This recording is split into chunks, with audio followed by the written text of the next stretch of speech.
You've heard it a number of times. A failure to plan is a plan for failure. When you're transitioning from the military to the civilian world, no matter what your background, you need to make an effective plan. In a previous video, I've also talked about the timeline and some of the other resources. This time, I'd like to talk about what your plan should consider. In the Air Force, we used to talk about this as the 6P principle. Proper preparation prevents piss-poor performance.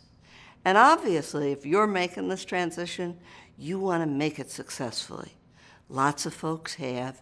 You can, too, with a couple of simple things. First of all, you need to think about, what do you want to do?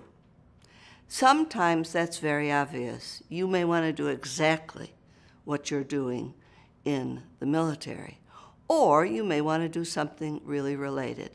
It's not uncommon for me to talk to security policemen and Marine guards who are thinking that perhaps they'll go into the security field or executive security. So that may be really easy. On the other hand, it's also not uncommon to talk to a pilot who has realized that pilot opportunities in the civilian world are very, very scarce, and who has no clue what he wants to do next, and really needs to do a career search in depth.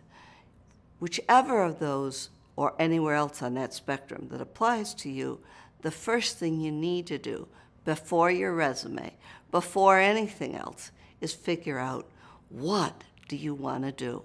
There are a lot of resources to do this online. There are a lot of things that your transition office can help you with. But your primary part of planning is to figure that out yourself and to have time to do the homework you need to figure that out before you start an active job search. The next thing that you want to do is think about, where do you want to do it? Are you going back to your hometown? Are you moving to a different location that you've seen along the way that you loved? Or are you really open? Each of those choices makes a big influence on how you will do your search. It's much easier, obviously, in your hometown. You know more people there. You're more likely to have connections that can help you. And you understand the location, the areas, and you can find out more about the local opportunities. Conducting a national search is much tougher because you have targets of opportunity all over the country. So you need to think about that piece of it in your planning process. And then you need to think about the timeline. How much time do you have before you get out? How much time can you afford to take after that? So that you have a timeline for all these activities. The timeline is critical to your plan also because it will drive how much work you have to do every week, how much work you have to do every day in your plan.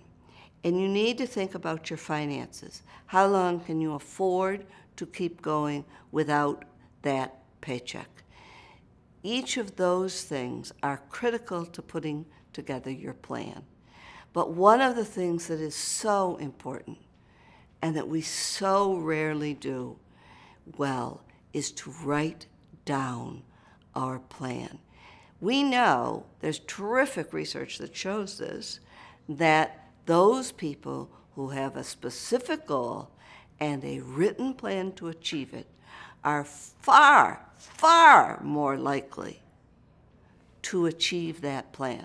So take out your notebook, your iPad, your whatever, and start by designing what do you need to know, how are you going to answer those questions, where are you going to find the information, and what is your specific career goal, how will you get there.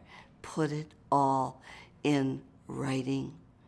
And then it is critically, critically important for you to look at, from the contacts you already have, how will you make connections in the civilian world that will help you? These may be through the people you know. That's always the easiest place to start. But they also can include through a community college that you might be attending, through something that in fact you're doing professionally, or in your community as a volunteer. All of those ways are the easiest way to meet people. If you are active in social media, you can join groups on things like LinkedIn that are groups dedicated to your interests and meet people that way. Broaden and deepen the connections by personal emails and eventually perhaps phone calls, and enlist those people in your search for success. And then, when you have this plan for what you need to do, actually do it. You know far better than most from your experience the difference between the plan and the reality. So you need to be sure that in your case, you have that plan, but you actually are actively engaged in working your plan. It can be a tough transition. It can be an easy transition. It's up to you to make it work for you, for your future, for your success.